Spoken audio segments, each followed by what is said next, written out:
Salvete mihi nomen est Stella et hoc est Batgirl the Oracle, the Barbara Gordon podcast, episode 196, Politics in Gotham, the Batman Universe, and Political Thought discussion special for August MMXX. Batgirl the Oracle is brought to you by the Batman Universe and Oh Hot Moo or Not. Batgirl the Oracle is also brought to you by MileHighComics.com, your new and collectible comic book store.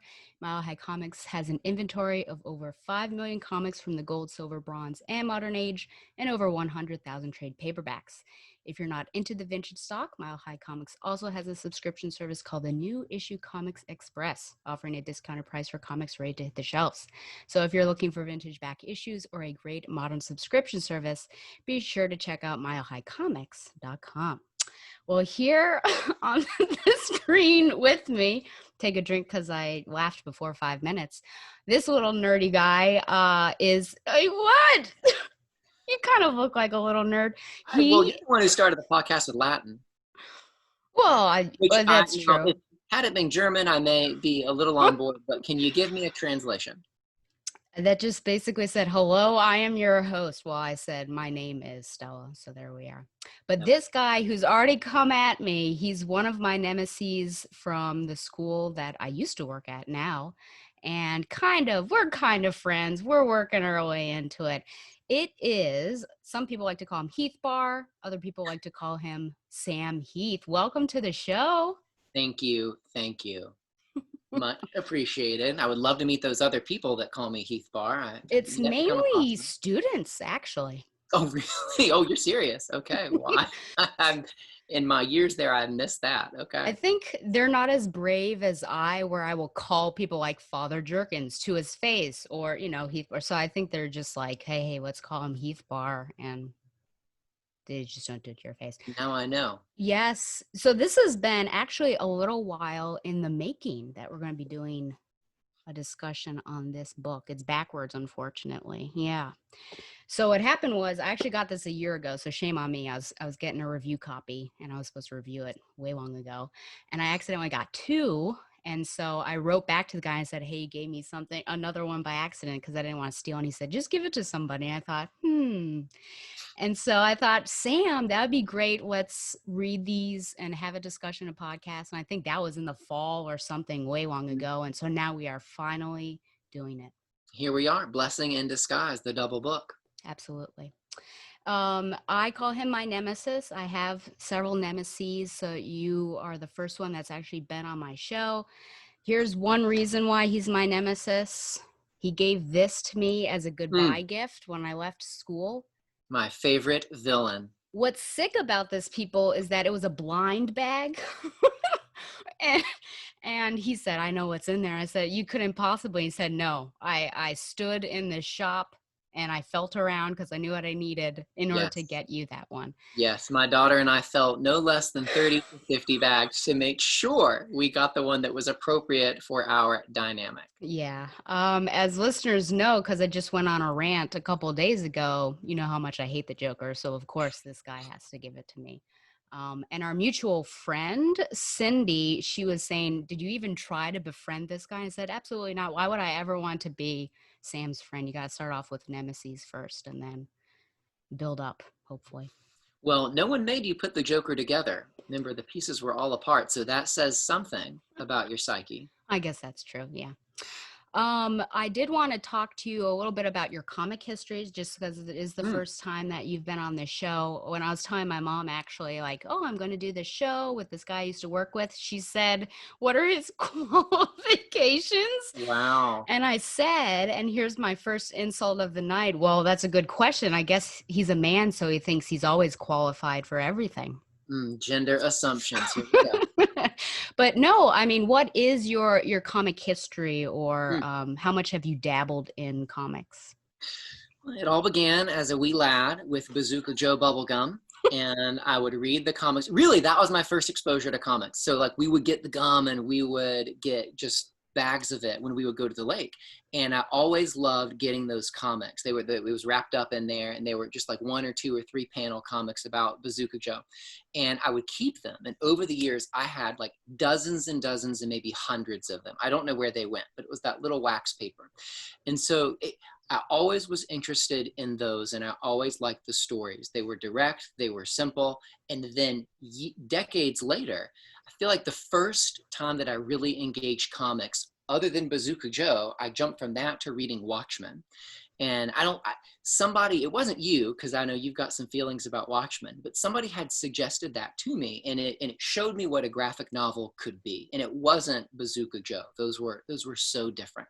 And then you and I got into a lot of conversations over a couple years, and you gave me a lot of things. And so there was like a 20-year gap, and then I guess for me it was a lot, but a lot of engagement with some very specific graphic novels, most related to the Batman universe, because that is absolutely my favorite, both villain and superhero. And then I've just been reading, maybe 3, 4, 5 of those every year. But you've certainly helped curate those in the last year and a half or so. Yeah, I can't remember when it was. I think that was kind of the spark of us actually conversing together. I think it was in service. Like you had come up to me and started talking about different things you had read. And I think you had also read The Killing Joke. And I was like, oh no, why'd you gotta You were go and upset do about that? that. But I certainly was kind of your pusher, like your drug pusher, but your comic pusher, and tried to get you Yeah. to look at different things, which has been a lot of fun because it has opened up a lot of great conversations of these. And it's great to have a perspective from like a non-comics reader who doesn't read it all the time to see like, oh, what sort of insights do you have? So it's been fun Yeah. to do that. I'll miss that.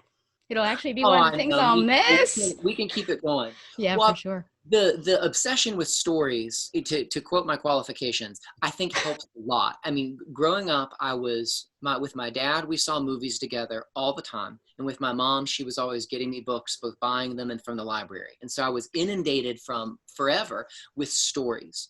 And so I think it was kind of a revelation that those stories could be good and deep when I found graphic novels. And I kind of didn't believe that genre had the depth that it did. And Watchmen was the first one that really showed me that. And so ever since then, I mean, especially with you giving me really specific ones, I've just been in shock and thrilled and that there's so much that's there. So I've always been a reader, and I've always been a writer, and I've always enjoyed engaging stories, but engaging just the graphic world or the comic universe was really, really new and a shocking and pleasant surprise. Yeah, and you're better than most because some people look at the images and just like, oh, that's a comic book. It's not very Mm, deep. But I felt like so open, which I think helped you a lot, that this is a story and there's something more to it. It's just that there are images along with the mhm. words, which I thought was great. Yeah.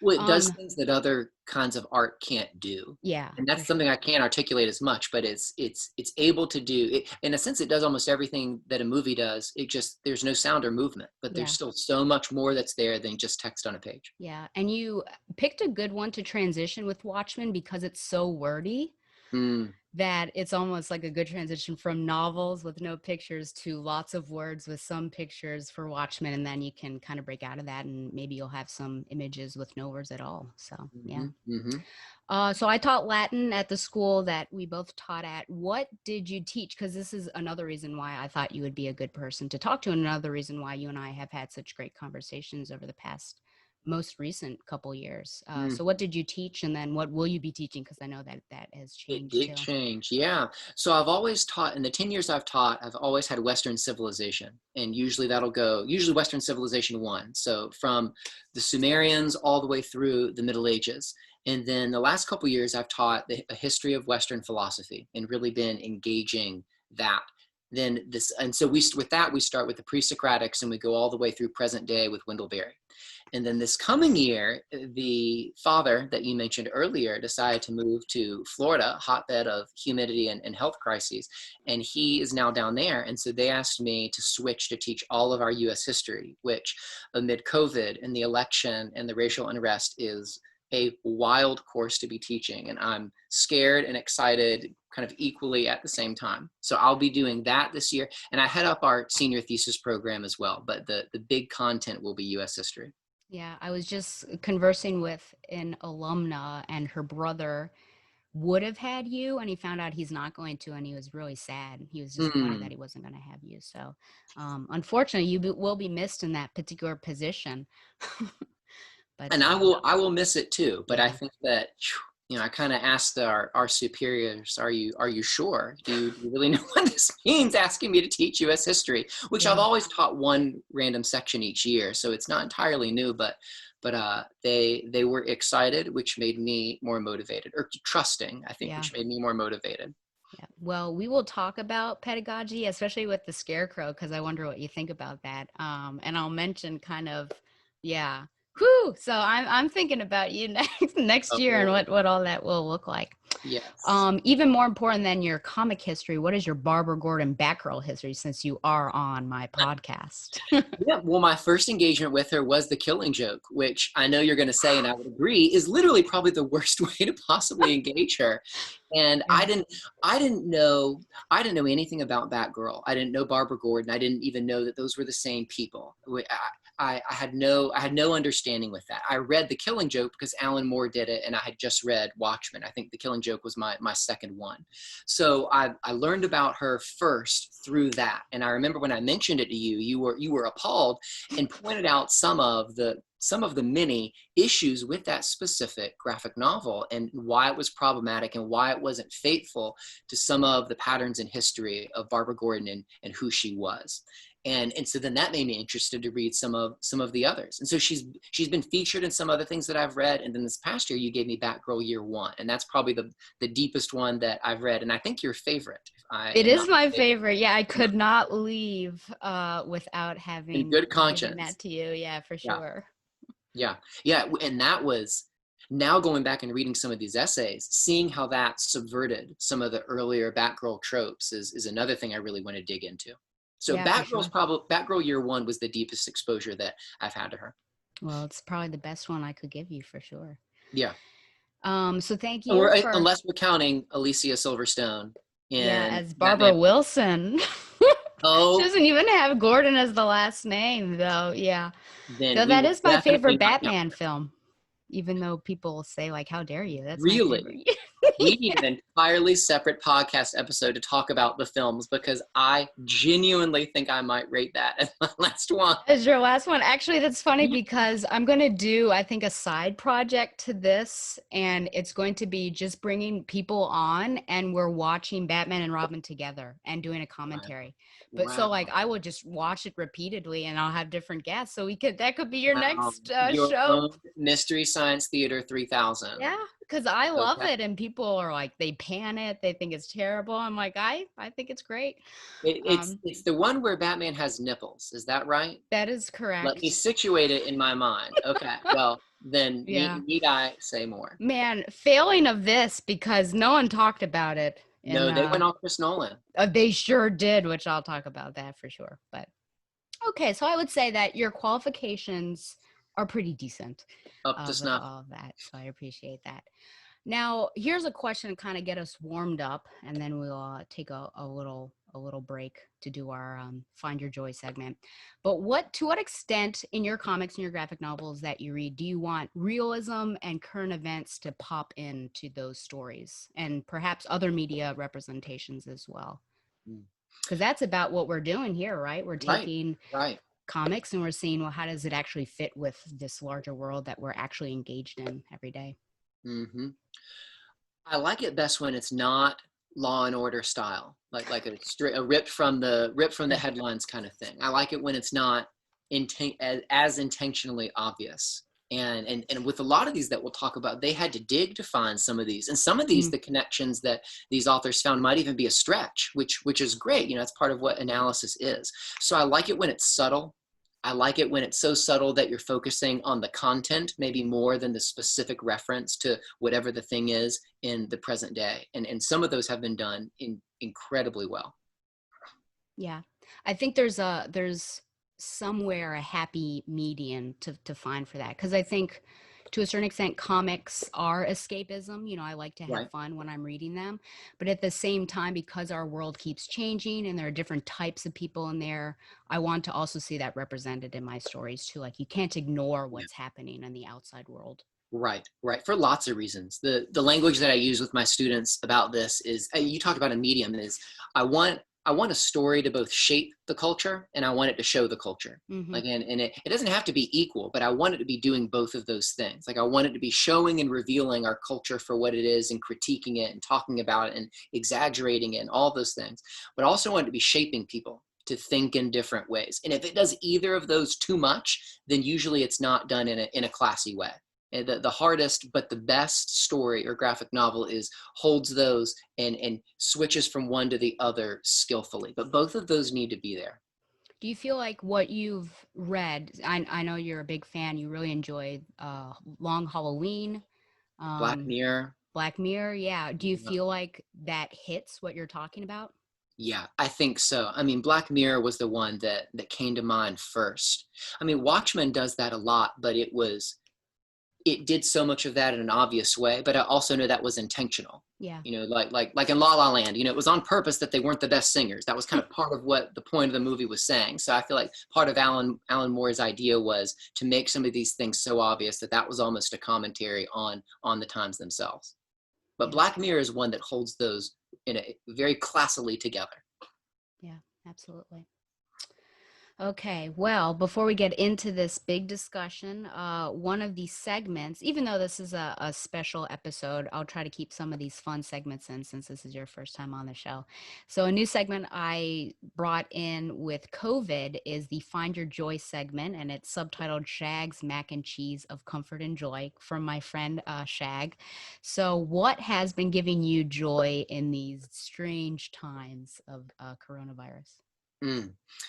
So, as you said, I'm a teacher. So I'm with our kids in the summer, and then I'm at school for the rest of the year. So it's a 10-month, 2-month rotation. But it's been since mid-March, since that's when quarantine began. Even though we were still working full-time, our kids were here. So we had to get really creative with things that we did and rhythms that we had as a family.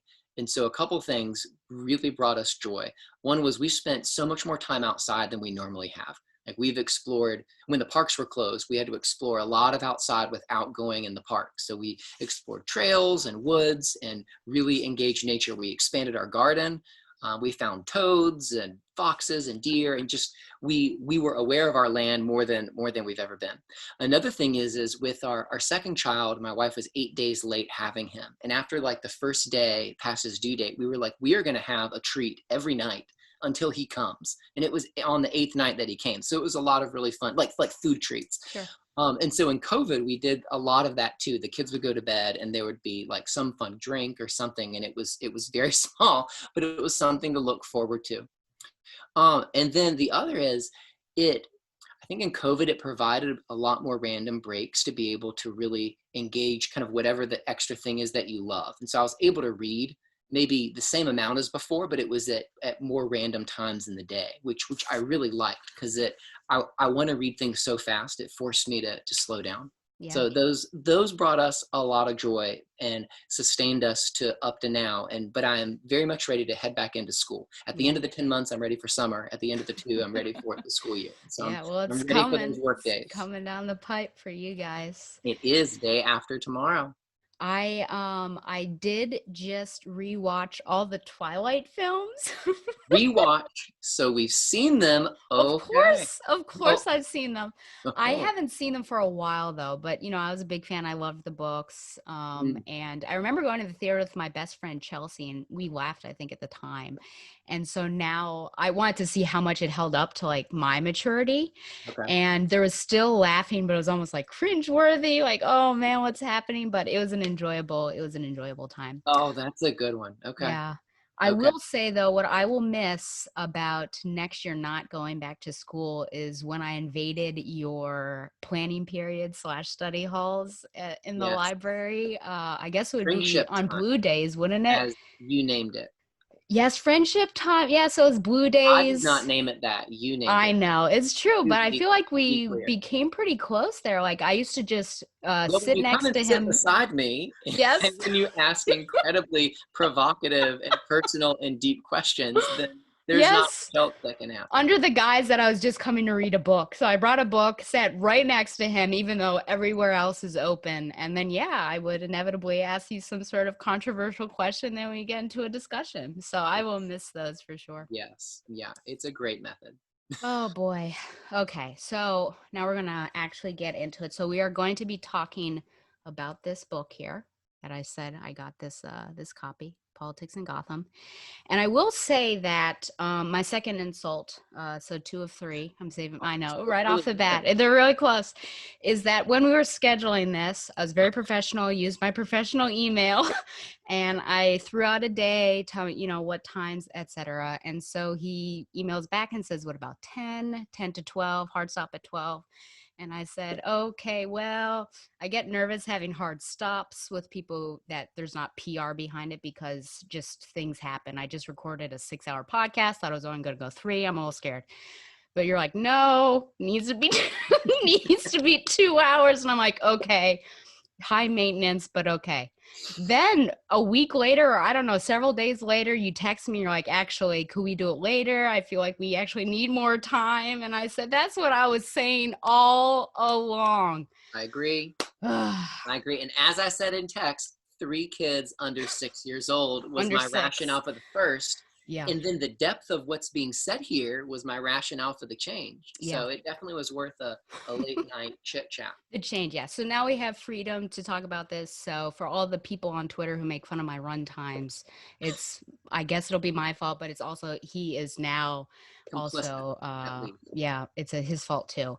I did actually email Carolyn because I know her, name drop, I don't know. And I just wondered, how did this whole collection come about? What was the call-in? Because I had kind of a criticism, which I'll talk about at the end. And she said that there was a call for academic papers put out on various listservs by Damien Picariello, who's the editor of this. And then people like her submitted proposals. As a political scientist, I was interested immediately because other than the very first article I wrote about comics, which was in response to a call for papers about the politics of superheroes for a political science journal in 2013, this Gotham book in 2018 was only the second time I had seen a call put out by political scientists for a collection focused on politics. I teach a class called Political Thought that is basically political theories from Pericles and Plato to the present. A lot of people who teach this kind of class assign readings that are all by dead or old white Western men. I thought maybe people would submit similar stuff for this collection. Batman is a Thomas Hobbesian Leviathan. Batman is Plato's philosopher king. Batman delivers John Rawlsian justice as fairness. So I figured I could contribute by using feminist theories, which are, of course, a branch of political thought, to discuss the changing and in some ways unchanging politics of gender in the Batman universe through discussing all of the Batgirls. And then she gave me an original call for the papers, which I appreciated. Let's see here. We are seeking chapter-length contributions to an edited volume on politics in the Batman universe. The working title for this project is Politics in Gotham, the Batman Universe and Political Thought. So I guess that came through. We're open to contributions that use any part of the Batman universe, films, comics, television series, etc., to explore issues of politics and political thought. How might resources drawn from the history of political thought inform our readings of and conversation about the Batman universe? In what ways might the Batman universe provide a useful lens through which to consider enduring questions in politics and political thought? And what insights might be drawn from the Batman universe as we consider contemporary political issues? In turning to Batman, we hope to find fresh provocations that might inform a broad range of discussions of politics and political thought. And then, of course, his email address. So just to give you a sense of what the call was, and then I also wanted Carolyn's perspective of why did you go for that and that sort of thing. So did you read the whole work? And that's important. I did not read the whole work. I went through it and looked at it when you first gave me the book a year ago or 8 months ago. And then I read and reread the 4 for tonight. Okay.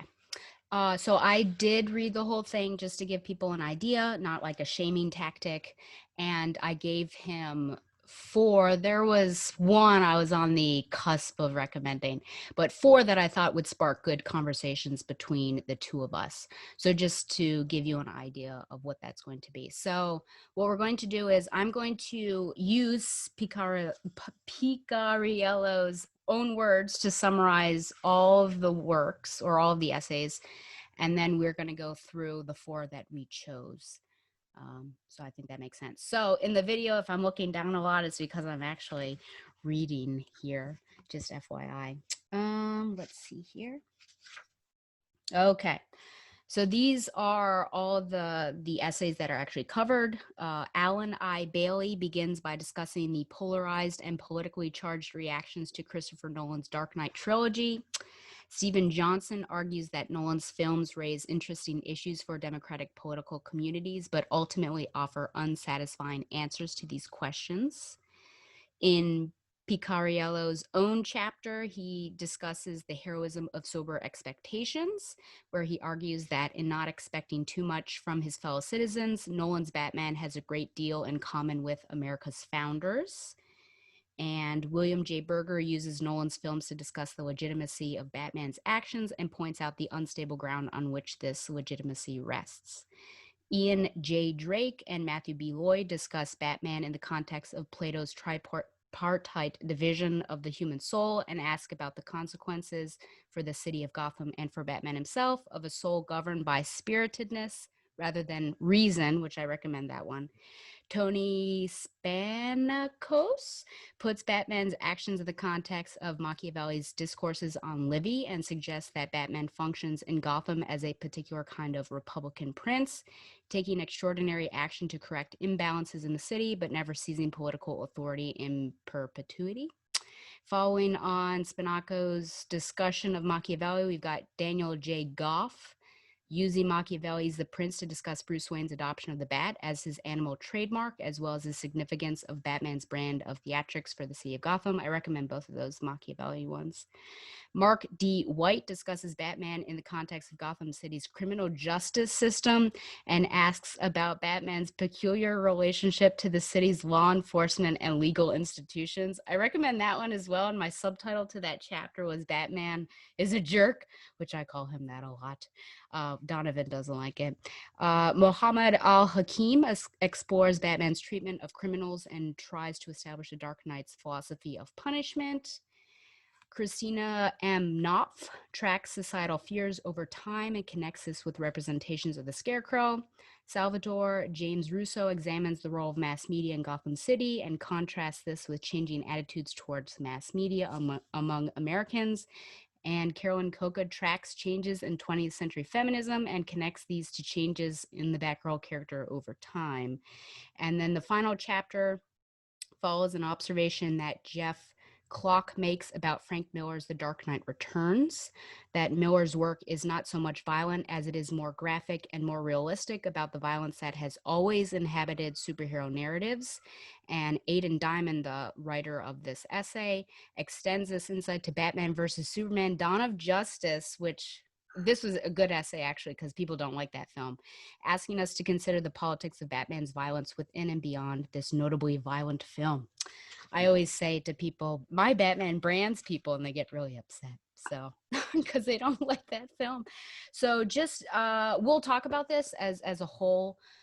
How did this do? But there are some really great essays in there. And I do recommend the Plato, the 2 Machiavelli ones, the Batman Dawn of Justice BVS one, and then the police working with Batman. But we have 4 that we're going to be focusing on. Now, I do want to say that we're going to be talking politics, obviously, and I think current events and current political climate will pop up.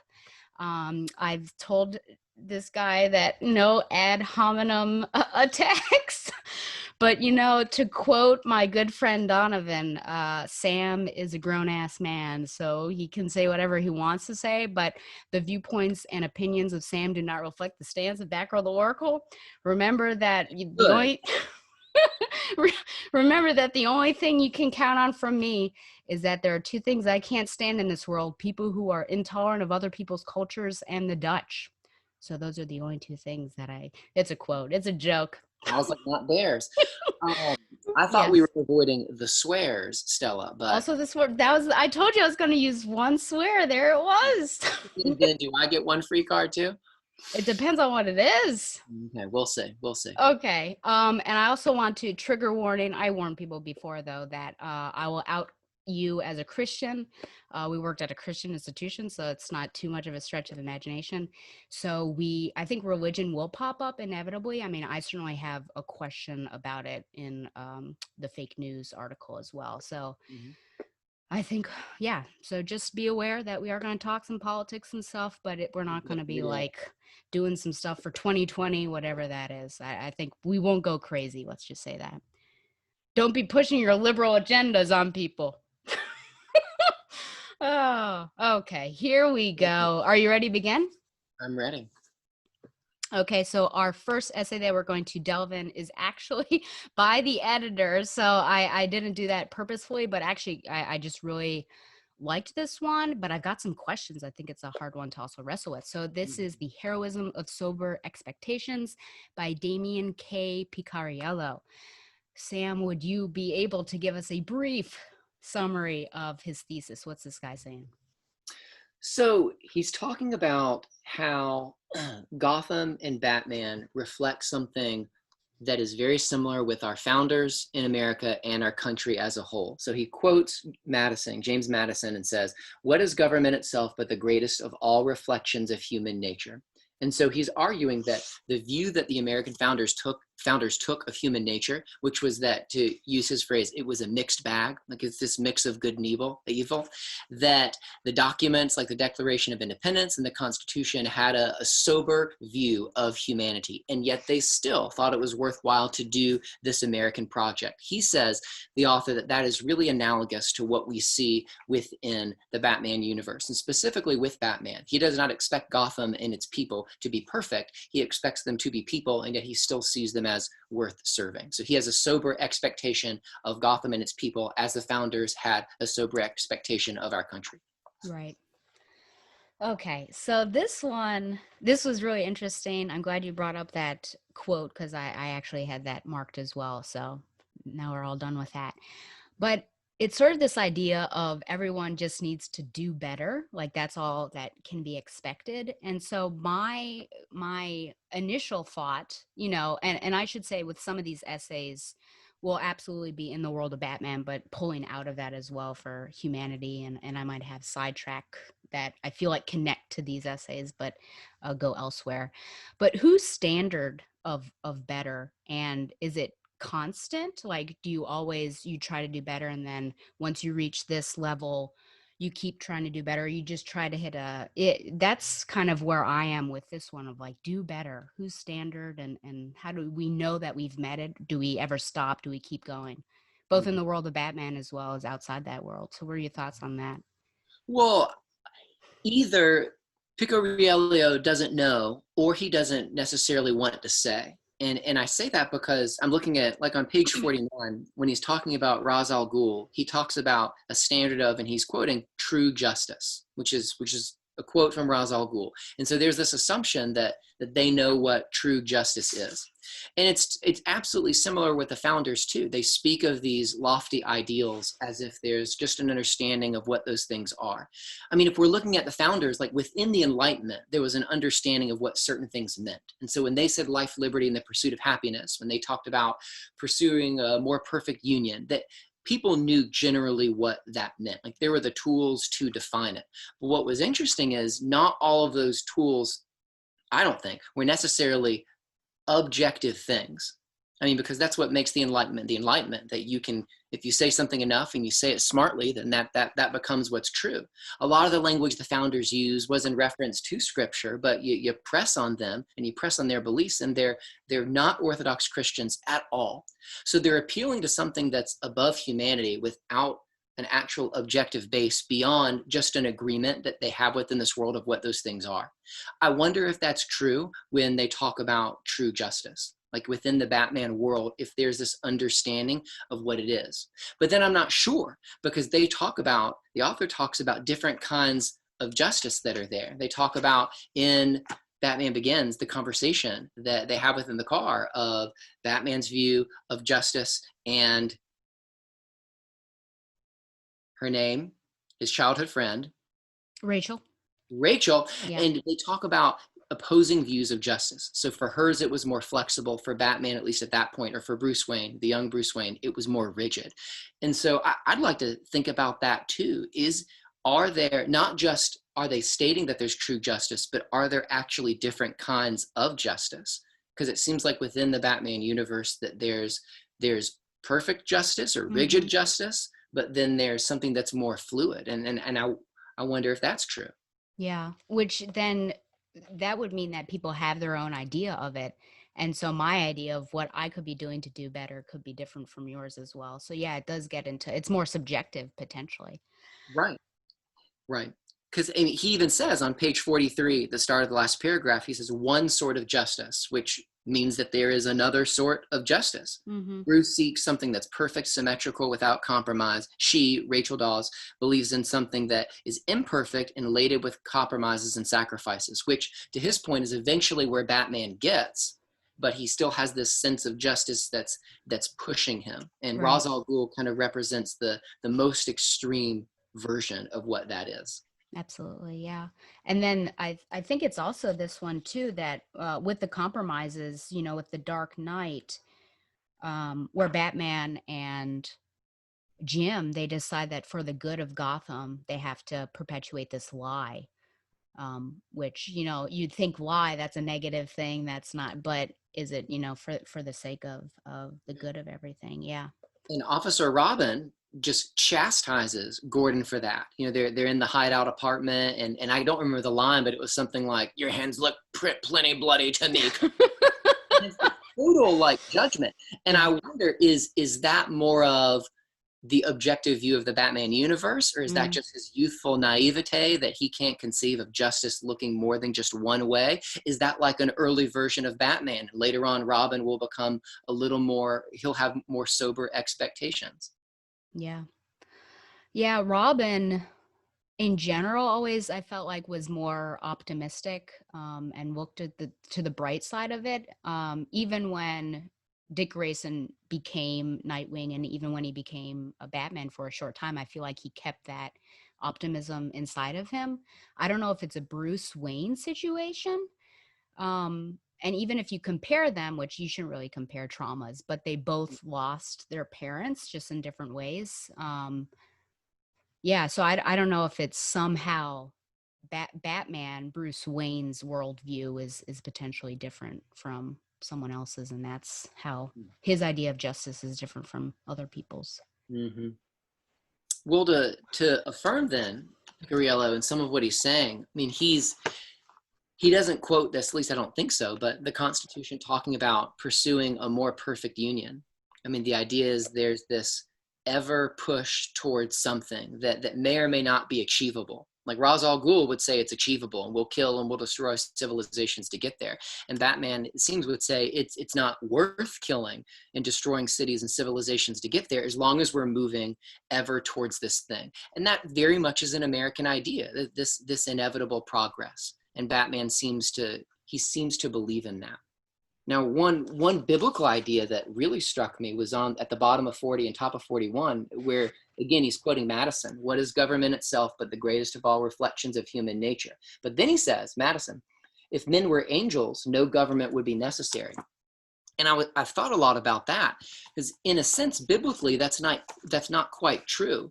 I mean, the biblical story is that humanity moves towards the end of all things, that God comes back and judges the world, and yet is still reigning as king even after that point. And so there still is an authority structure that's there even after the end of the world within the biblical story. And so it's something even beyond what America says, this idea that government seems to be, or authority structures seem to be, this inherent good. They're not just there as a restraint against evil. They're there for good purposes as well. Which is, I mean, way back in the Old Testament, remember they wanted a king, and They bet. everyone's like, are you sure you really do? Do you understand what that means? Yeah, when you and then finally they get it. get Yeah. crazy Saul, and Yeah. it's not what they wanted. But that doesn't mean that that position is throw outable. That doesn't mean Mm-hmm. that kingship is bad. It just means that that person didn't fulfill it, and that's the biblical story, that there is someone who can actually come and fulfill it. So again, another subtle point where the founders were Christian influenced, but yet a lot of what they perpetuate isn't Orthodox Christian story. Mm-hmm. Do you feel like the founders, and then by extension, Batman here, given this essay, sell people short? Or do you think, like, yeah, this makes sense? I mean, this is the fall, of course. Humans are fallible and they're going to mess up, so you can't put too much faith in them and just ask them to do a little bit better, and that's all they can do. If Gotham is meant to be this microcosm of the world, it seems like, and Gotham always needs saving. And anybody at any time walking on any street at night is liable, like, just to die. I mean, it seems as if Gotham is this extreme version of the world, or at least it's this narrowed version of it. So I think the Batman universe, it sells people short, but it's some of the limitations of, we're dealing with a city that's meant to represent the world. Mm-hmm. But it seems like it. I mean, Batman's always been dark. That's such a theme, and there has to be something that's worth fighting. So I feel like, if they overemphasize things at the other end, then we'd be talking about, Disney cartoon land, and it wouldn't feel real. Yeah. I don't think that the Batman the universe, it doesn't skew as far as like the darkness of Watchmen. Black Mirror gets pretty close, but Mm-hmm. collectively, I don't think it does. I mean, but I think that, I don't know if I would have consciously thought about Batman viewing humans as this mix of good and bad unless I'd read this. I think I would have said Batman thinks that people are really bad, and maybe mostly bad, but still worth saving. Yeah. This to me has kind of resurrected a more holistic Batman, this argument. Yeah. That there's perhaps more hope than we might see in him. Right. Yeah. Right. I do want to get to that city versus the world, or domestic versus global, because I think that was a huge point that was brought up here. But I wonder, if Batman's the one holding Gothamites accountable, who or what holds Batman, and I think also Jim Gordon, because he's kind of at the same level, accountable? Because it seems like in this essay, it's all Batman, the citizen, the citizen, the citizen. But Batman can't be above justice and above the law. And where has he fallen short? I mean, what holds him accountable, and where has he fallen short, do you feel? Well, I think the author might make the same argument about the founders. I mean, that the founders are acting in the sense that Batman does, with great authority. They're revolting. They're forming a new country. They're establishing this more perfect union. And we could say the same. Like, what is it that you think is above you? And the founders, their answers would have been really Enlightenment influence. They would, speak vaguely about some kind of supreme being over them, and they're these universal ideals that appeal to all humanity: life, liberty, the pursuit of happiness, property, all of those things. But they're understood in the Enlightenment, but they're not rooted in something that's objective or really beyond just this world. Like, they're not able to point to a sacred text. Like, to say that all humans have dignity, the Jews and Christians really have a leg up on everybody to say that, because they can point to Genesis 1 and say, look, humans are made in the image of God. And so that gives an inherent worth to them. Whereas I hope everybody believes that there's dignity, but there's not always something that's there that you can point to outside of, other than just wanting it to be true, to say that that's what it is, or that's where that comes from. Yeah. Yeah, because you can't really see, and I think we'll talk about this in a later essay, like what the belief system is of Gotham, and religion isn't really treated the best. So you kind of wonder, what is that overlying power? I think for me, in my experience of reading comics, and then I guess the Nolan verse, I would say almost Alfred, I think, is someone who keeps or holds Bruce accountable, even though Bruce doesn't necessarily listen. And then, yeah, Drake, Robin, John Drake, or whatever his name is, I think is someone that holds, or at least brings, like, these ideas up to Jim. Though Jim's conscience, I think, especially throughout The Dark Knight Rises, I think is always holding him accountable. But in the comics verse, I think it's very much the Batman family holds Bruce accountable. Barbara Gordon is great about Minus doing this. Barbara's brother. Huh? I mean, minus Barbara's brother, right? Oh yeah, for sure. Yeah, yes. Yeah. Barbara And Gordon is Gordon someone always who, wants to believe the best in him, yeah. right? Yeah. in his son, which shows his conscience and maybe blindness. Yeah. Barbara might say. Yeah. But yeah, so Barbara will hold Bruce accountable. Dick Grayson will hold Bruce accountable. And oftentimes Bruce doesn't listen to people. But I think if there's not really anyone maybe above Batman, but in the comics verse, but I feel like his peers or the people that he surrounds himself with, he does so purposefully so that they hold him accountable. Like, hey, you've stepped over the line here. Let's pull back.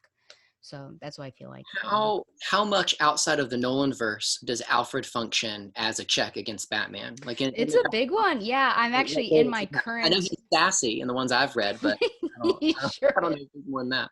Yeah, with him, and it's similar actually to Nolan's because I'm actually now in 2001 with my vintage, and he just left Batman because Batman was just like being a big crybaby. He's like, I've had enough. I'm getting out of here. So sometimes he leaves. So Alfred very much is sometimes sarcastic, but also very pointedly like, hey, this is wrong. You need to rethink what you're doing. But again, Bruce, if Bruce, he's gonna do what he's gonna do. But he So knows by experience. Like yes. he's not doing those. I don't think he's not doing a lot of those same things over and over. No, I don't think there's repeated activity. I mean, I feel like he does, this is not the right podcast for it, but repeatedly, like against some of the women characters that he has in his lineup, like he doesn't give them as many chances, I feel like, Mm, versus the male. So there are some things that I see repeated, but no, other yeah. mistakes he makes, he does not make again. And he doesn't kill. That is There's also true. there's always that. I mean, and so it seems like even within the Batman universe, there are these ideals that he holds to, these almost enlightenment things that govern him. And maybe they're articulated by some of these people around him, like you've named, but it seems like they're just, again, like the Enlightenment with the founders, like they're floating and they're there. It's not Yeah. stated where they come from. It's not stated how they can assume they're so objective, but those are there. Because I mean, Mm-hmm.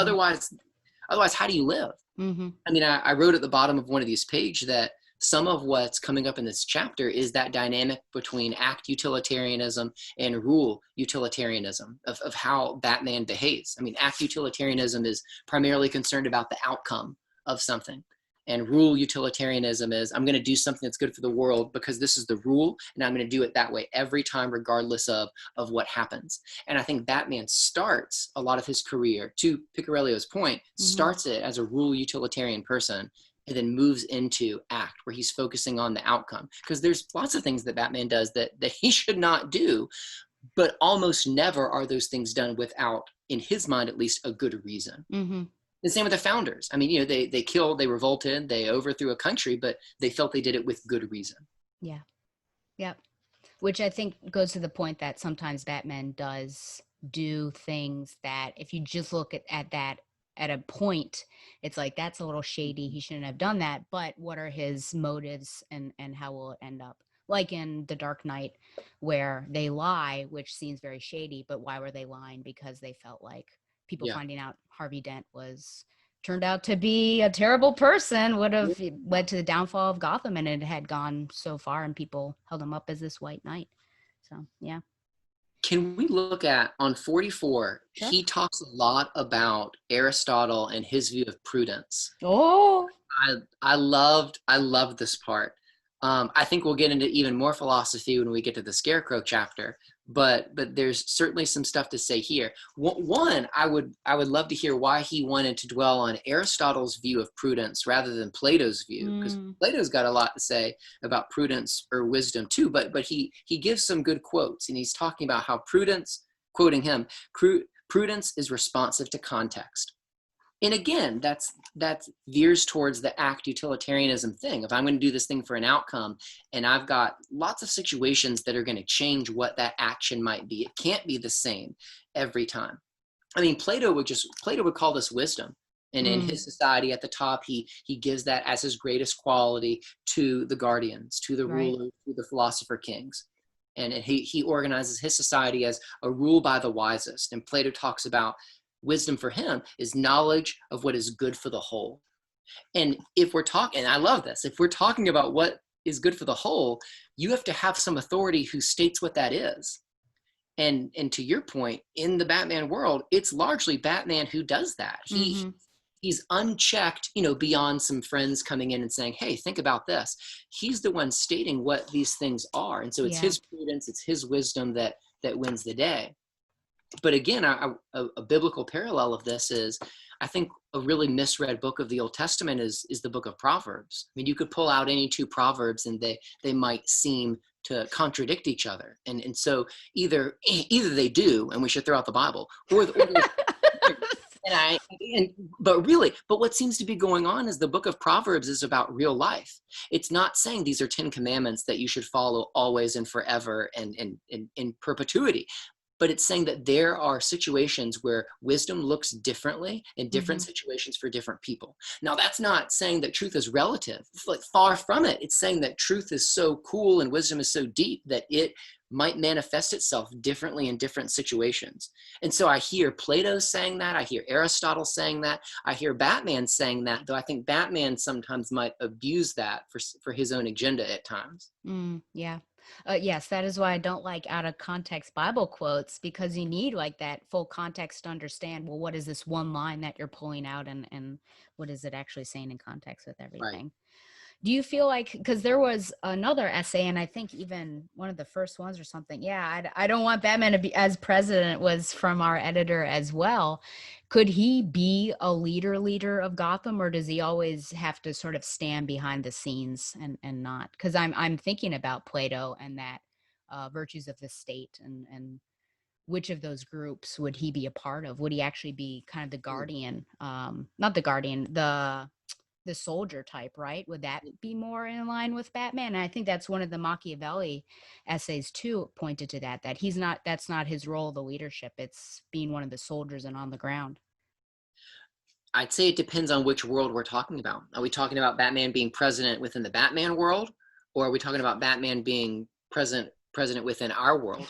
I mean, and maybe both are the same answer. I almost see it as less likely that Batman could be president within our world, because Batman is at times so inflexible on some of these ideals, but yet, and so there's a political nuance that just isn't there. I mean, there are also social norms that he's not going to do, but then he's also able to make his positions and actions incredibly nuanced. In the public square, especially in 2020, like, we don't like nuance. That takes time, that takes effort, that takes sacrifice, and most people in this world don't want to do those things. They want to package up everybody.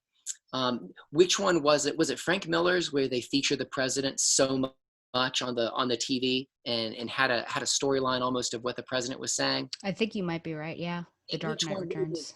It was one of the big Frank Miller ones, but it's a president within the Batman world that's just totally a sham, and he's like a cartoon character. I mean, he's like the most Reaganized TV version of a president, and within the Gotham universe and world that works. And some could argue we're seeing that now. You know, I don't think it's ad hominem to talk about how different how different of a president Donald Trump is. I mean, if we're talking about qualifications of presidents of the 44 before him, I mean, he's the least qualified for what's gone before. Now, I think he's the most qualified for what he's doing, but yet he's this personality that's certainly been enriched by TV, and it's an exceptional thing where he is. So maybe in a post-Trump world, I don't think Batman could make it as president, because Batman brings nuance and he brings an inflexible morality at the same time, and he's able to balance those.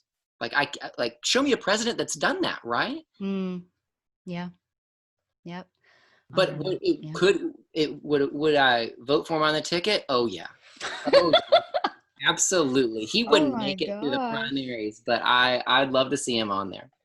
I mean, make it in the and look at 45. So here's another thing that's, if we're talking about Batman being president, look at all the things that he inherits. He gets his wealth, he gets his company, he gets his property, he gets Alfred. I mean, he's got a lot of knight privilege in his life that puts him into a position to be able to do these things. Yet, for me, the reason why Batman is my favorite is there's no superpower within him.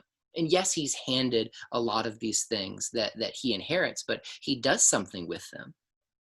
I mean, and I think that's if we're, I mean, I made a play on the words, but if we're talking about white privilege and the problems that are there, and that's a big discussion now, the nuanced or next evolution of that discussion is, okay, well, let's recognize the privilege that's there, and how can that be harnessed for good? And Batman is an example of somebody who does that. He recognizes these things that he did not earn, that he absolutely does not deserve, and he engages with those things in a way for the good of his people. And he suffers more than anyone because of that. So we've been saying Batman a lot, and Bruce Wayne, while the same person, is really not necessarily the same person. I mean, should he follow the same rules as the rest of the citizens of Gotham? Do you feel like he is doing better, doing what he should be doing with his wealth and things like that? Is it hypocritical what Batman's expectations, and as Bruce Wayne, maybe he doesn't meet those expectations? What do you think about that alter ego? Well, I think that both versions of this human, Batman and Bruce Wayne, are engaging the best and the worst parts of themselves.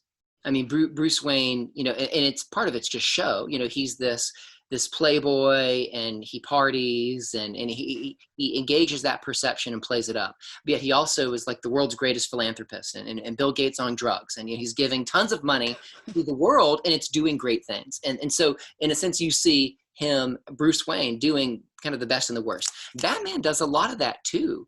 I mean, Batman does the best in the sense of he's going out and he's taking upon himself the burden of fighting these people and fighting what he sees as the evil within his city. But yet the way that he does that is illegal, and breaks moral codes, and often is fueled by pride and fear and all of these things. So I almost see both versions of this human as going to the poles of where they are. And one does it in a public way, Bruce Wayne, and one does it in a private way, which is Batman.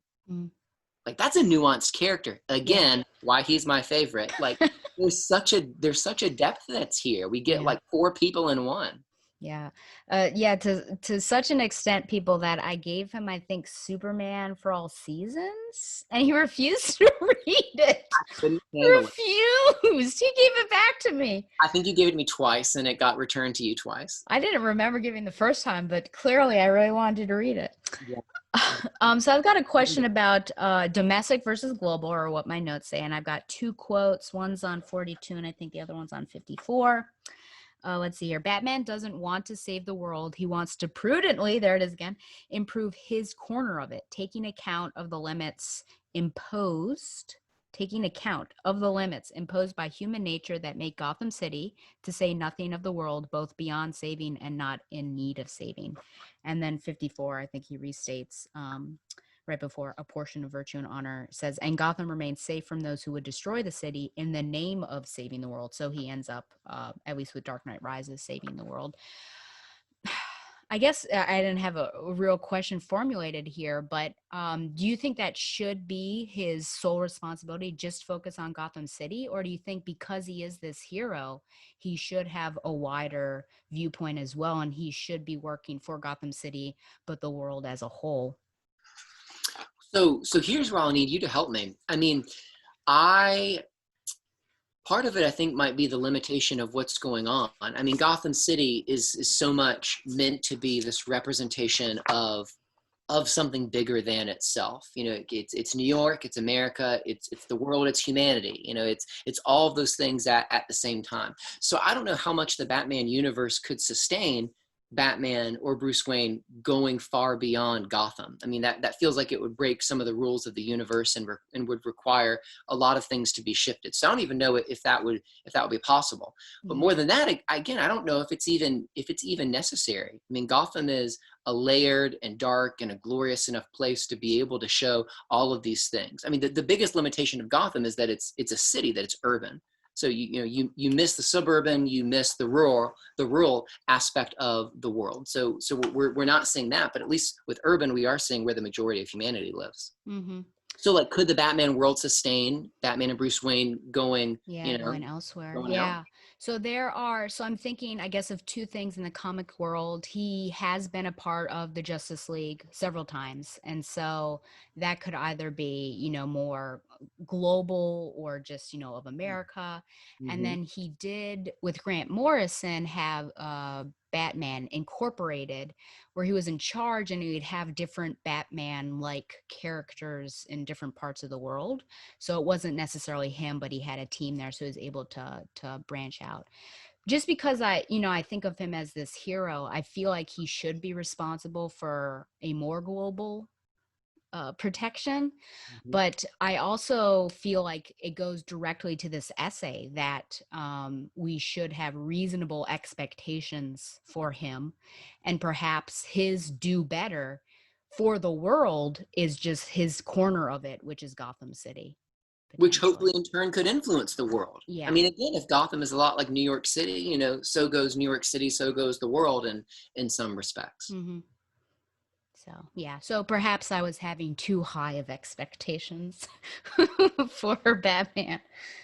Um, I feel like, my only other question was just a nuance in Picariello's verbiage or vocabulary here. This is on page 54, Mm-hmm. and it's the end of the second paragraph. Yeah. It says, all told, the people of Gotham merit a decidedly mixed verdict, which is perhaps why Gordon and Batman have faith in them, even as they don't always trust them. And I just thought, very interesting, like making this distinction between trust and faith. And I wondered what your thoughts were on those particular words. And do you feel like there is this big, well, I shouldn't say big, but do you feel like there's a distinction between those two words? Yeah, I think there is in real life, and I think there is for the author as well. And I cheated a bit, and I saw this in your notes, so I was able to actually think about this before, Sure. because I didn't mark that the verbiage as you said the first time I read it. So here's what I think it's saying. The more I thought about it, especially this afternoon. So he says, why Gordon and Batman have faith in them, the people of Gotham, as they don't always trust them. It sounds like he's using the word faith here of Mm, acting as if something should be. mm, And he's using the word trust as if they don't actually believe that that's what's going to happen. I see. And so it seems like I read those differences there. So the faith that they have in the people of Gotham is, I should have faith in them. I should act as if they are worthy of this thing. I should make my choices as if I believe that, assume the best might be the way to put it, but prepare for the worst. Mm, They don't actually trust them, and they don't believe that it'll really happen. Prepare for what might actually go wrong. Because otherwise, if he'd used those in different sentences, I just would have assumed they were synonyms. But to have those right beside each other, those are different things. do you feel like in the Christian sphere, those are also two different things? I was thinking a lot about that as well. I mean, and that's Christianity calls for faith in a lot of things, and it Mm-hmm. calls for Christians to live as if something is true, even though you cannot objectively know, you cannot objectively see it. And because it's not objectively seen, then that doesn't necessarily make it untrue. But that idea of trust, I don't think in the Christian world would quite be the way that they would use it here. Because the way that he's using trust is that trust isn't merited, that they don't actually believe that it will happen. I mean, in the Christian world, trust is that it deals with a belief of something happening, but it's for the Christian, you believe God's going to do what it is that he says he's going to do. Mm-hmm. So the faith aspect is I look at this story, this biblical story, and I live as if that is true. And because I'm living as if this is true, I'm putting my trust in it. I mean, Yeah. so faith is almost the conceptual aspect of it, of I believe this, and the Mm-hmm. trust is reflected in the actions that I take. Okay. I think now theologically, I'm not sure, if some theologians would get upset with that, but I think that both of Father? yeah, both of those show up in the Christian world. You Mm-hmm. have faith, which means you believe in that which you cannot see, and that results in a way that you live, and the way that you live is in a trusting way, and so therefore you do certain things. But for this quote, Gordon and Batman have faith in the people of Gotham. They believe Mm-hmm. it could be this, but they're not going to assume or trust that that's actually what's going to happen. Gotcha. Yeah. Well said. I hope so. Those were the questions and notes I had. Were there any other things you want to discuss from this particular essay? The only thing, and I know this has been discussed in so many other places, but just is the Christological figure or the Christ figure that Batman is. That peaked in my mind on page 55 when they were talking about that they attack him. And Batman Begins, maddened by drugs, they attack him. The Dark Knight, they turn on him and reject him. And the Dark Knight rises, they collaborate with Bane in his faux revolutionary project. And Batman yet rises from the pit, from this grave. They're chanting rise when Batman, or Bruce Wayne at that point, is actually able to come out of this death that he's endured. And he cannot conquer the demons that are there, which is Bane, without having gone through this almost death and then resurrection sequence. And that's not necessarily saying that Chris Nolan is specifically referencing Jesus. That's just, there's this universal piece of death and resurrection being a pathway to ultimately conquering something. I mean, we see it in Harry Potter. We see it literally in every story, or you long for it in every story. But with The Dark Knight Rises, it's really, really clearly shown with that aspect of rise. And he could not rise again until he fell at a depth that he'd never been at before, physically and emotionally. To a certain extent, his journey, at least with the people, is opposite of Christ, because Christ was so well, ushered in, Palm Sunday, everyone's loving him, and then how quickly that changed, whereas Batman really never had that popularity with the people. I think with kids, like, he was this legend, and they really enjoyed making stories of him, so that there's a similarity there. But at the end of Nolan's Dark Knight Rises, now people celebrate Batman because he sacrificed himself. And so there's that switch on that particular theme. But yeah, I also get what you're saying there with, which I feel like not many people really think of him as a Christ-like figure. A lot of people like to do that with Superman, but Superman more has the Moses aspect, actually. So but yeah, it's all about interpretation. What was I think Moses, though, but a Christ figure too. But to narrow it down, absolutely a Moses figure. Yeah. Yeah. And I mean, Batman does get angry, kind of Jesus smash style at the All about some citizens. righteous anger. For sure. His righteous anger. Yeah. Yes. Well, anything else on the heroism of sober expectations? I don't think so. It was great. It was a good one. And again, I did not pick this because it was the editor, but I actually really thought, wow, that's I had not thought about that. So, and I guess honor his work and look at that one. Yeah, and inevitably I had to choose one of the Nolan essays because there's so many. So I guess it was just odds. The next one we're going to do is Politics as the, quote, the product of everything you fear, end quote, Scarecrow as Phobia, Entrepreneur by Christina M. Knopf. I'm going to pronounce her name. So Sam, what is the summary of this essay's thesis? So this looks at how Scarecrow preys on personal fears and political fears, and how Jonathan Crane, aka Scarecrow, and here I'm quoting what I think is the thesis on 160, is a phobic entrepreneur who manipulates fear in besieged Gotham City in ways that are historically analogous to the politics of fear in troubled America. So the way that Scarecrow engages in people's personal fears and political fears reflects the times that particular story is written in. And she goes through and she chronicles several instances of when that happens and unpacks fear as a negative tool, but also fear as a positive tool. And I would love to talk about that, how it is both a positive and negative tool Yes. for Scarecrow and for Batman. For sure, yeah. And I do say, or when I was going through this and getting prepared for this, I feel like there's a good connection between what we'll talk about here and the fake news too. I feel like some of the ideologies and the fact that Gothamites don't necessarily have any ideologies pops up. So just Right. be aware that some things we say might be repeated in the next one or vice versa. Well, let's start with, yeah, I do wonder to what extent are Scarecrow and Batman similar? Mm. Do you feel like Batman is, I mean, is There's he some also an serious extension of overlap. fear? I mean, Yeah. the quote that most struck me with that was on 168, and just a few lines from the top, where Knopf says, Batman, who because of childhood trauma used fear to fight crime, and Scarecrow, who because of childhood trauma uses fear to commit crime. Mm-hmm. I mean, so that's the most, not simplistic, but succinct way that she puts it of these two people have an overlap of childhood trauma, and yet they respond to it in different ways. Both use fear, but they're using it for different purposes. Now, I don't know if this essay has it, but there was another, oh, it was probably the cop essay, actually, that I said Batman's a jerk.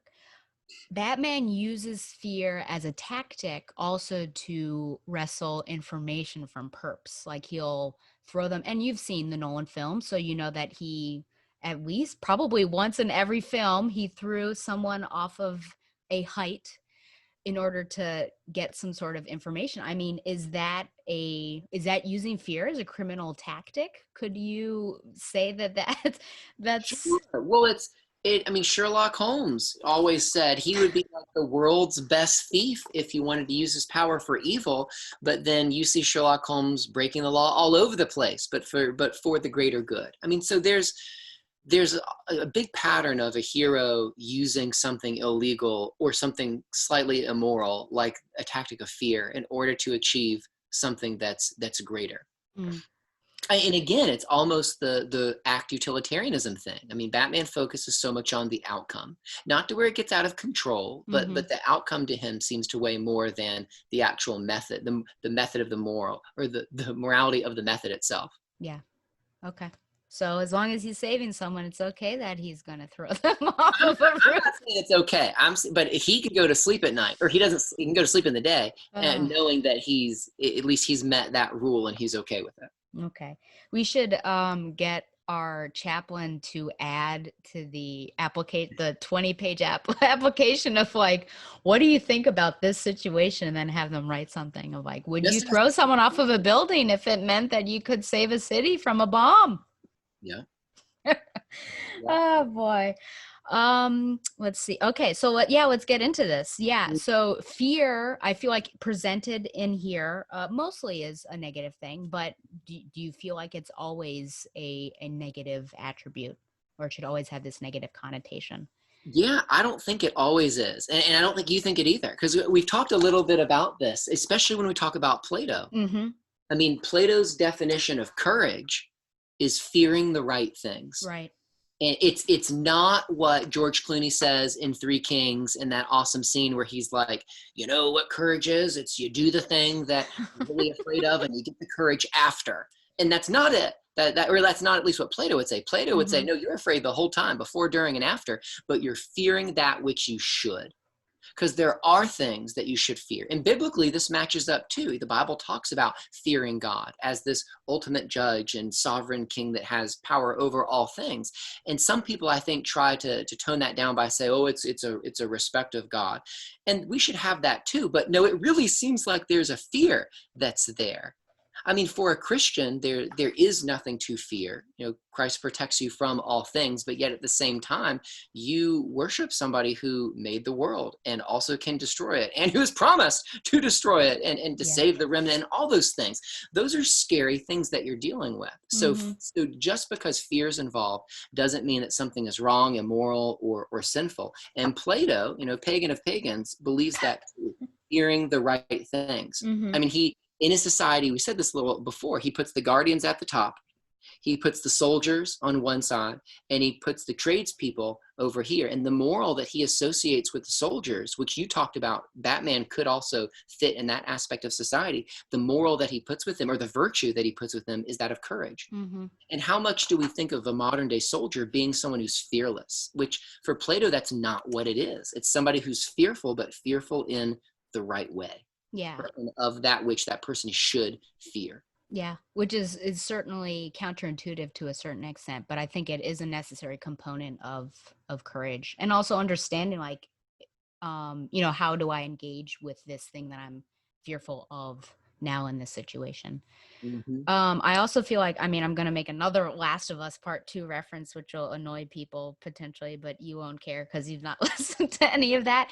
But I think there's this great moment between Abby and Lev, because Abby is one of the characters and she's going up this huge elevator and she has acrophobia. She's afraid of everything. And Lev says, can I give you some advice? Just think about the good parts to fear. Like, you run faster, you're more focused, you don't feel pain as much. Every bad feeling, your palms sweating, your heart racing, they're all signs you're actually stronger. So when you're afraid or you feel afraid, you should think about how your body is getting ready for what's coming. Only when weak may I carry my true strength. And Lev is actually a character that was in a religious, I wouldn't call it a cult, but a religious society that's very similar to Christians. So I thought that was a good quote there. But yeah, I feel like there is a positive connection. That fear is not always negative, though I think Crane just focuses on all of the negative aspects, and the writers too. They take everything that society was going through at the particular time and then use Crane to bring that into the comic world. Right. But it is nuanced to say, and I think that's a great quote. I don't know what it's from. I don't understand that at all. But the quote itself is great in that fear, like physiologically hones your body. Mm-hmm. But also, and this is what I think Plato is getting at, fear also morally shapes your soul. Like, it helps conform your soul to the rules of the universe, because there are things that you should fear in the sense of you should come under certain people or institutions and things. And when you're under that group, part of the, maybe not only, and maybe not even mostly, the emotion that characterizes that, it shouldn't necessarily be fear, but that should be part of it. I mean, on 161, right before the new section, in one of the Batman comics, it quotes Scarecrow of what lies beneath the veneer of civilization is what drives every choice you make, your fear. And now Freud would say it's aggression and sex that drive you, and that's what drives civilizations. And Marx would say it's class conflict. So, everybody, and Nietzsche would say that it's power, a desire for domination. So everybody's got an opinion on what's driving you, but Scarecrow's got a point. I mean, think of how often people are motivated by fear. I mean, even if somebody is motivated to do something and it's great and it's good, often wrapped up in some small part of that is, well, I'm worried or I'm fearful if I don't do this. I mean, Inside Out, the movie taught us you can have multiple emotions at one time mixed up together. So fear certainly is something that can play into an action alongside other things. Do you feel like Scarecrow and his tactics could be ever used as a source of good? Or do you think just like with how he's using it, he's always going to be a bad guy? Well, I think that Batman, in a sense, demonstrates some of those if we're talking tactics, just like using fear for a certain end, then Batman does that too. I mean, there's give me the nuances of this, but in Batman Begins, there's the scene where Batman's fighting with Scarecrow, and doesn't he spray him with his own gas? Yes. And that works to advance the cause of Batman. I mean, that's literally the same tactic that Scarecrow would do out in the world as Jonathan Crane. So I think Batman harnesses those things for good. I mean, but the big question is should he? And a harder question is, could Batman be Batman without doing that? And probably not. He'd be a more boring Batman. Which we can't have that. Okay, so there is a bit of a critique on pedagogy, specifically, though, college professors. Yeah. This is 166, and I thought of you, actually, just because of, this stuff that happened. So let's see. It says these criticisms or fears include arguments that the professorate is populated by ideologues trying to brainwash everyone into their worldview while not adequately teaching useful skills to students. Mm-hmm. And such worries, oh, this is a longer quote. Okay. Such worries have become increasingly pronounced in the political climate of the 2010s, which has been marked by the politics of fear, as evidenced by such headlines as, quote, how Trump can end brainwashing on college campuses, end quote, and, quote, Donald Trump and the politics of fear, end quote. Gosh, yeah. So well, I guess your thoughts on that particular, that you're trying to brainwash everyone. Your thoughts on that, number one. And number two, how do you, because you deal with tough subjects in humanities, and now, like you said, with U.S. history and all the stuff that's going on right now. How do you deal with this kind of stuff and training and teaching these young men and women without, quote unquote, brainwashing them? Yeah. Well, brainwashing and propaganda and all those, it presupposes that something negative is being done. I feel like brainwash is at one end of the spectrum when it's negative, and pedagogy, or the Christian term discipleship, is over here. But both of those are working to get a group or an individual to think and believe and do something at the end of the day. It's just a question of, does somebody like it? Then we're over here. Or does someone consider it okay? Or is it kind of culturally considered not okay? But I think it's deeper than that. I mean, I asked one boss of mine at one point, what was it that we were meant to do within the classroom? If education is apprenticeship, then what does that look like? How much should a student in a class be apprenticed to me? And where I came out on that is the belief, and you referenced the situation kind of at the end of the year where there was a lot of discussion about some things I was teaching, especially as they related to race and the way that I was teaching them. And some of the defense that I gave within that is, I'm not asking someone to agree with me. I'm not asking for someone to think the same ideas that I am, but I am asking them to think in the same rhythms that I am. At the end of the day, we might vote differently, we might live in different neighborhoods, and we might love different people, but yet I at least want you to understand the rhythms of how I'm approaching something. And as a teacher and as a historian, it's how I approach history. And history is not relative, but history is also not something that's objectively accessible. We'll never have all the primary sources. We're never all there at that moment to see it. So there's always an aspect of bias in interpretation. And so just because bias is there doesn't mean necessarily that it's bad. What's bad is when you don't admit that you have a bias. So if we're talking about teaching somebody, sure, I'd love for them all to think the same thing and all of us, to go and to be in the same marches together. But that's not the goal, because people are different. And a classroom is also very different than a home, and that's very different than any other sphere. And so within a classroom, I want to present a certain way of approaching a topic or a person or an idea. And I want someone to come alongside me and to think those same thoughts. And then I want to equip them to go and to do that thinking on their own. And that might end up in different places. Now, I mean, I hope that if they're thinking in the same rhythms, that those rhythms are good, and a lot of us would end up at the same spot, but that's not always true, because there's always more going on in somebody than just the rhythms that I'm giving them to try to think about it.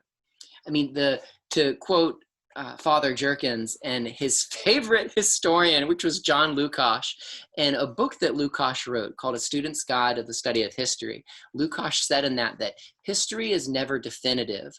It's primarily something that's descriptive. And what he's saying is, like, I can't, and this is true of a lot of subjects, but especially of history, I cannot access definitively what history is. So I cannot give my students a definitive view of history and of what happened. But I can help describe it in certain rhythms, and we can approach it with a certain posture.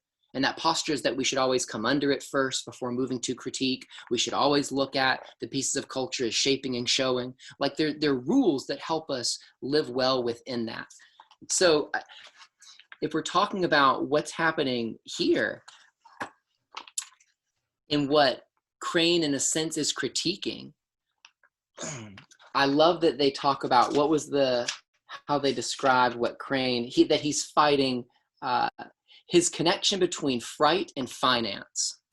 And that's on 161. You know, he puts on these pauper's robes, he puts on a hangman's noose, he leaves education and kind of becomes, in the version of Scarecrow, the most extreme version that's opposite of academia. But yet, as Dr. Jonathan Crane, he still is playing that game. So yes, I agree at the top of 166 that Crane highlights unfavorable attitudes toward higher education in this society. And it's another discussion let's get to if we're talking about the politics of fear and how that reflects kind of the times. I didn't bring up Trump, the book did. No, yes, it sure did. I didn't even know that there were such headlines. So I Yeah. sort of laughed at that. I thought, okay, how's Trump going to do that? But it's interesting, just like the youth, because Robin, at the end of that paragraph, is he's saying people my age are already bombarded with teachers and parents and politicians trying to tell us how to act and what to think. We don't really need maniacs like Crane adding to the chaos and trying to tell us what to feel. So I guess he becomes an educator to us, or he's trying to anyways, even though he is Professor Crane. So he literally is. Do you feel like your role, though, also as educators to challenge? Do you continue to challenge viewpoints, even if their viewpoints might be the same as yours? Perhaps to challenge why they feel that way? Yeah, I think so. I mean, it's almost as bad for somebody to believe something that I think is destructive as it is for somebody to believe something that I love, but to not really understand why, or to believe that on shaky ground, you know, the house built on sand kind of thing. Yeah. So yeah, I'm not only going to present one view, but I'm certainly not going to, and I can't give equal airtime to everybody. You know, the idea that I can pursue a completely holistic representation of voices just isn't attainable. So I have to curate the voices that come in. And so some are going to be louder than others, but absolutely I want some of those to challenge what people think. Now, I don't fully hold to the view of, you know, at the end of the year, I really wonder if my students know at all where I stand, or, you know, I present it in such a way that they have no idea. That is one teaching method, and I see value in that maybe within specific lessons. But as a whole year, I feel like I haven't taught my students, if they can't to some degree predict how I would approach something. And the real successful teacher can have the students know what that teacher thinks, and yet create an environment where opposition can still present itself. That's the ideal classroom that I want to build, is be able to bring out those views, be able to express mine to a degree, and for us to actually be able to have a dialogue around those things. Yeah, absolutely. Which Crane does not want whatsoever. No dialogue. Yeah, for No sure. dialogue. What were I just have one last quote that we can talk about, but yeah. Oh, really? Okay. What other notes do you have on this particular one, or discussion points?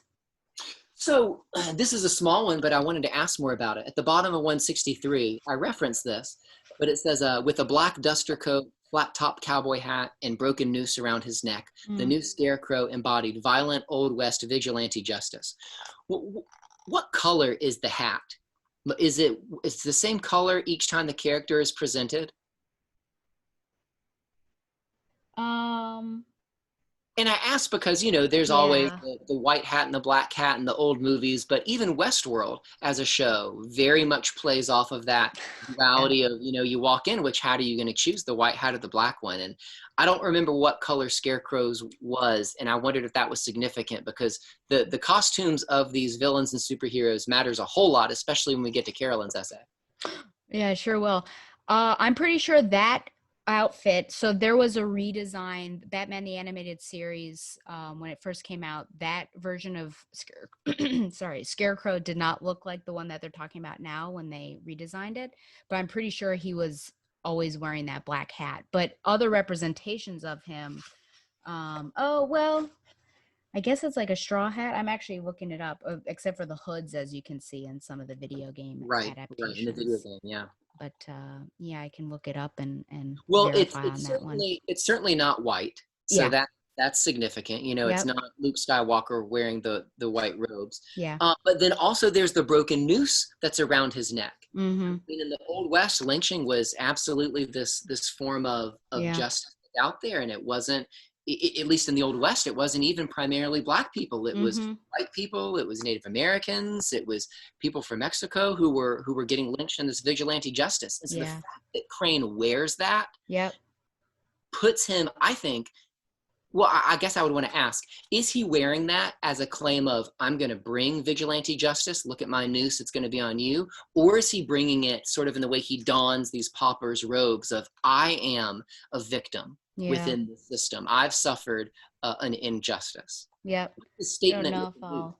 Can you see? Yeah, okay. So Okay. the one on the far, that's the redesign. Okay. So I guess it kind of like legitimately a scarecrow design, and then now you've got this guy right here. Yeah. But this Well, always reminded me of a preacher, I was going to say, it looks like a priest. Yep. like I those thought, old school, which is interesting, right? Because some people think that religion is kind of fear mongering too. You know, you got the people with the placards saying you're all going to hell, that kind of thing too. yeah. So there's a bit of that. Yeah, yeah. Well, I want to Yeah, talk about Gothic Cathedral later when that comes up, because there's more than a little happening with religion there. That absolutely. that noose to me is almost a double symbol. It's Yeah. almost this reminder of Scarecrow's coming to bring his own version of justice, but it's also him saying, I am a victim of the system, this academic system which Mm. rejected me. So I'm going to now subvert all of it, and I'm going to exploit my research and use it in the most maniacal, malicious way possible. And he does it really well.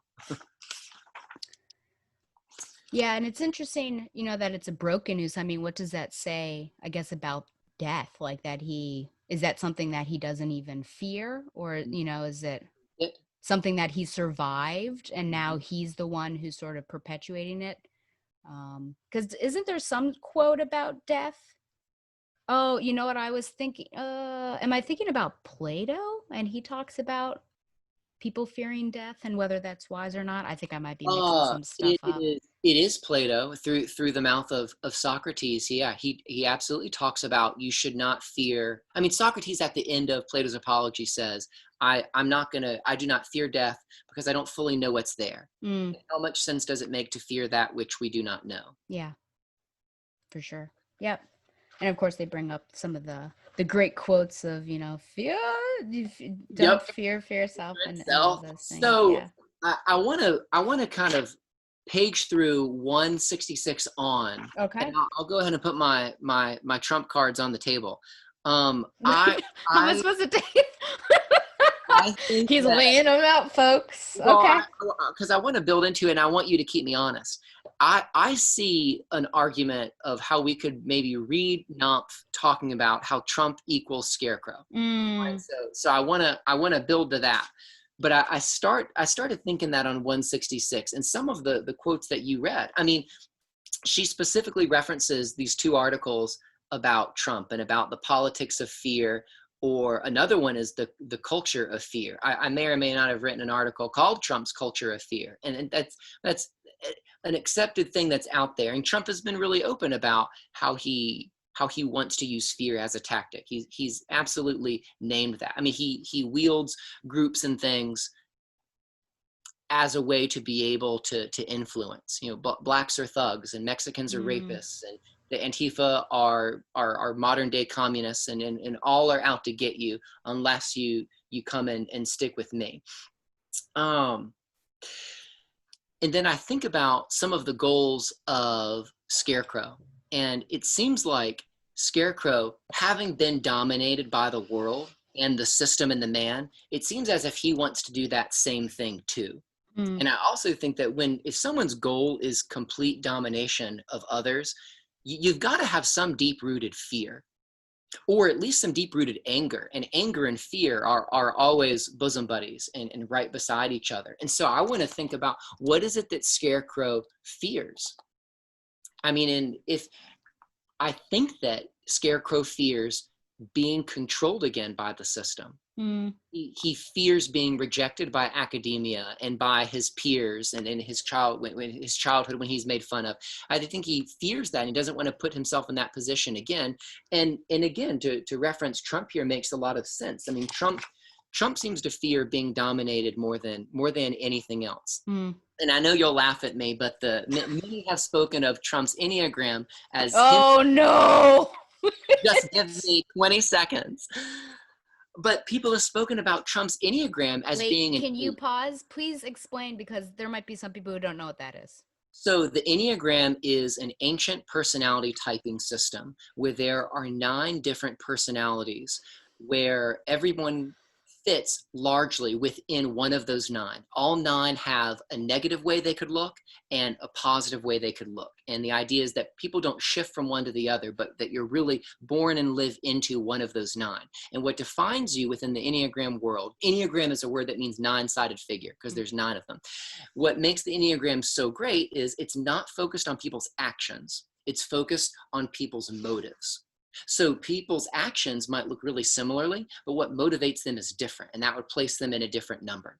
And so an Enneagram 8 is called a challenger. And lots of people have written about Trump as being a challenger. And the thing that, and my wife is an 8 too. She is a challenger, a sanctified one, and I love her, but definitely an 8.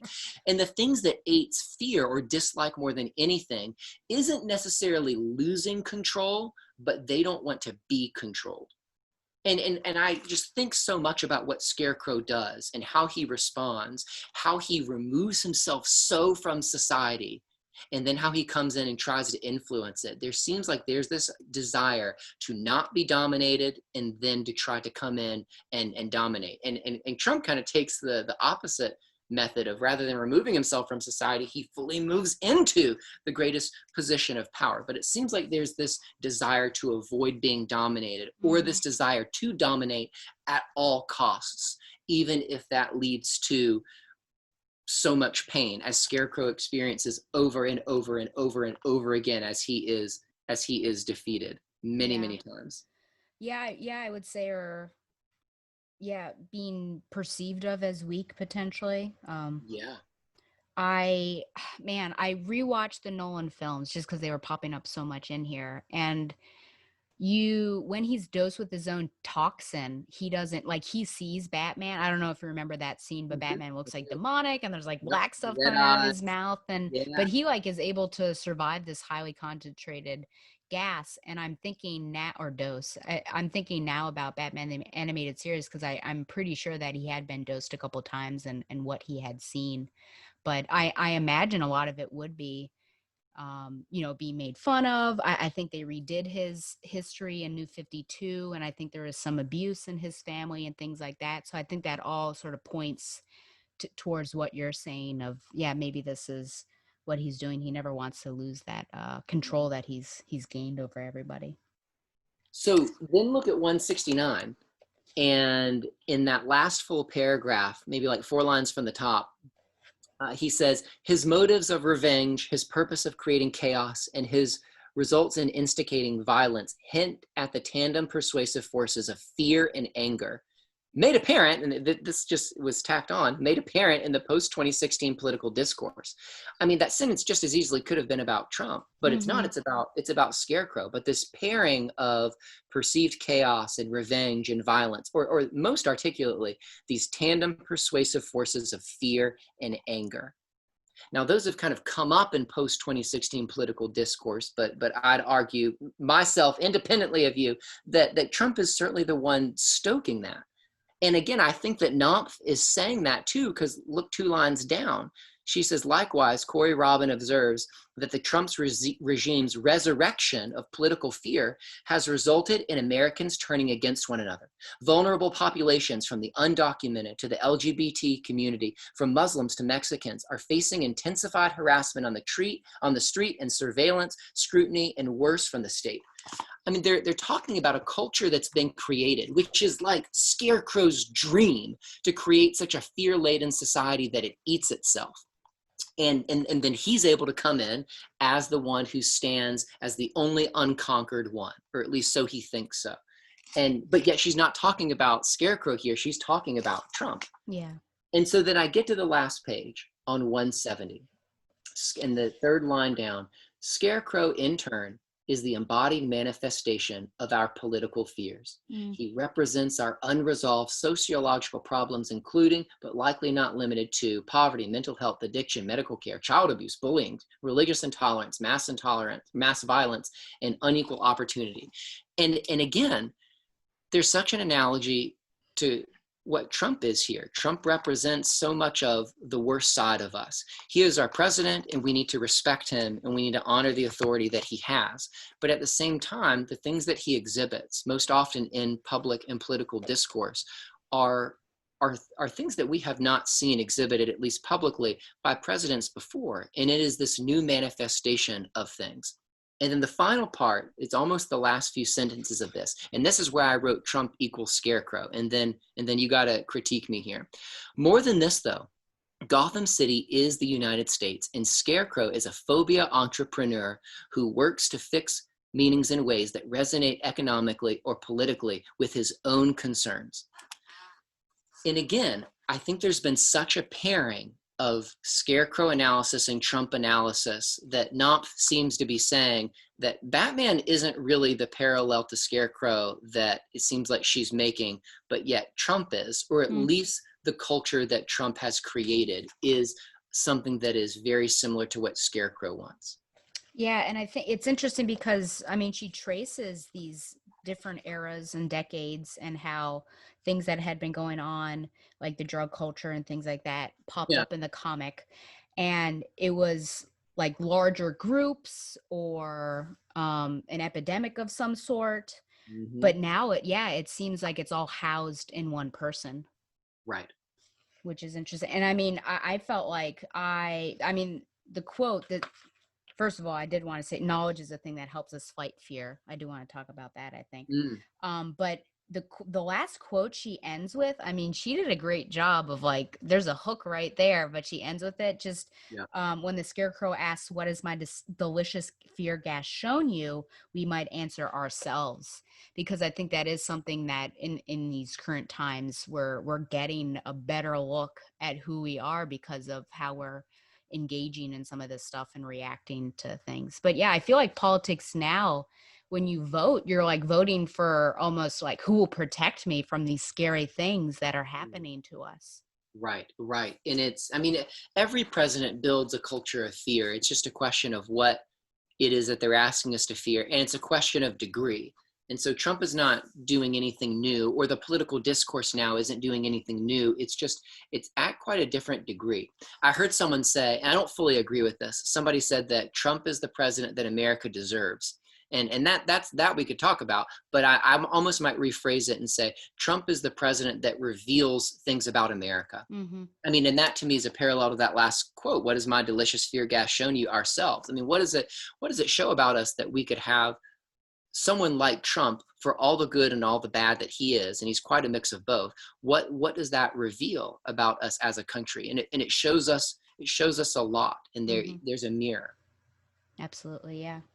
And I feel like that quote that came from Batman number 189, where Batman says knowledge is a thing that helps us fight fear, like I fully agree with that. You know, you can't just take, and we'll get into fake news, right? You can't just take what people are telling you as like, oh, this is true. You have to, which is, I think, what pedagogy and teachers like you help us grapple with, of like presenting all of these things and helping you think through that and better understand. Because if not, that's when fear, I think, gets out of control, and then we land in just bad situations.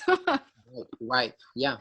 And it's good that, I mean, knowledge is power, obviously, but it's not ultimate power. Right. And again, knowledge is not going to take away fear completely. And Plato wouldn't even want that. Like there is a degree that fear is productive. It's not only a destructive emotion. Yeah. And I think about Beauty and the Beast, because that one song is, I guess it's Kill the Beast. And you've got all of the, I don't know when the last time was you saw this film, because you do have children under 6. But when they've got their pitchforks and everything, and one of the lines is, we fear what we don't know, or we fear what we don't understand. I think it's, we fear what we don't know. And that's absolutely, you know, if you're not seeking out and understanding, I think that's potentially what Scarecrow, I think, capitalizes on, and then Scarecrow as Trump as well. Yeah. And what is it that maybe the author might say, what is it that we know the least? Maybe that is ourselves. Yeah. Um, I don't know if I want to play this game, but I guess, we're coming up on an election year. Whether we have 4 more years of Trump or not. I mean, once he is out of office, do you feel like we'll still be in this zone of fear, or do you think things will start to de-escalate? It depends on things that happen. I read one commentator who said that this person said that he didn't necessarily fear Trump as much as the next Trump, because what Trump has done so sloppily and in such a bumbling way, now it's that much easier for someone to come along later and to do it really well Mm, and to do it so expertly. I mean, and I don't know if this is fully an analogy, but to me, Scarecrow seems just like a mess every time he comes in, and the things that he does. And to me, the Joker is like the epitome of like calculation and these giant things that he's able to achieve that are really, really rough. And so I'm not sure if I fear the Scarecrow as much as, oh my goodness, what if kind of the Joker version of that, like the yeah. the real plan can come in. So, and I don't think that has to necessarily be just the president. I don't think the president controls everything about the country, but can we, regardless of who's in office, move our conversation in the public square largely towards two things. These are the two things that I think, not just Trump, but I do put a lot of the blame on him for this. These are the two things that are most lacking, and the two things that I think will address your question of, can we move beyond this? Can we have nuance, and can we have empathy? Right now, there is not room for nuance, largely on both sides of the spectrum. But because Trump's in office, that his side is certainly the loudest. There's not room for nuance. There's not room to get into the details of something and to really have a calm and an intellectual discussion on the details of things. And then there's not empathy. We're not listening to each other. We're not listening to voices of others. We're certainly not listening, at least as a society as a whole, to the voices of the outcasts. Though Mm, interestingly, that's, I think, happening more and more and more in recent times. So regardless of who's in office, if we as a citizenry can pursue nuance and if we can pursue empathy, regardless of who's there, we're going to be able to do some different things. Certain mm-hmm. people can lead that better than others, but those are the two things that will seem to move us into this post 2016 election political discourse where we've just kind of been in this endless circle for 4 years. Yeah, absolutely.